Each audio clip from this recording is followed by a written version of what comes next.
Welcome back our channel. TNPSC assistant engineer போஸ்ட்டுக்கு general ஸ்டடீஸ்லேருந்து important question பார்க்க போகிறோம். ஃபஸ்ட்டு கொஸ்டின், இந்திய அரசியலமைப்பு எப்போது ஏற்றுக்கொள்ளப்பட்டது? இந்த கொஸ்டின் பார்த்தீங்கன்னா வெரி இம்பார்ட்டன்ட்.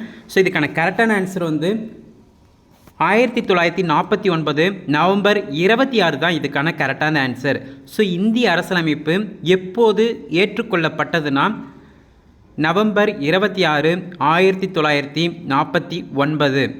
அடுத்த கொஸ்டின், கிராமங்கள் நம் நாட்டின் முதுகெலும்பு இவ்வாறு கூறியவர் யார்? ஸோ ஆப்ஷன்ஸ் பார்த்தீங்கன்னா option A Gandhiji, option B Nehru, option C Sardar Patel, option D Bhagat Singh.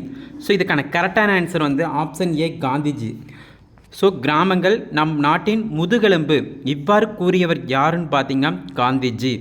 So இந்த ஃபஸ்ட்டு கொஸ்டின் வந்து கண்டிப்பாக வந்து ரிப்பீட்டடாக வந்து கேட்டுகிட்டே இருக்காங்க. இந்த அரசியலமைப்பு எப்போது ஏற்றுக்கொள்ளப்பட்டதுன்னு. ஸோ 1949 நவம்பர் 26 தான் இதுக்கான அக்யூரேட்டான ஆன்சர். ஸோ அடுத்தடுத்த வீடியோவில் பார்த்தீங்கன்னா டிஎன்பிசி ஏஇ போஸ்ட்டுக்கு ஜென்ரல் ஸ்டடீஸில் இம்பார்ட்டன்ட் கொஸ்டின் பார்க்கலாம். நம்மளுடைய யூடியூப் சேனலை சப்ஸ்கிரைப் பண்ணிக்காங்க.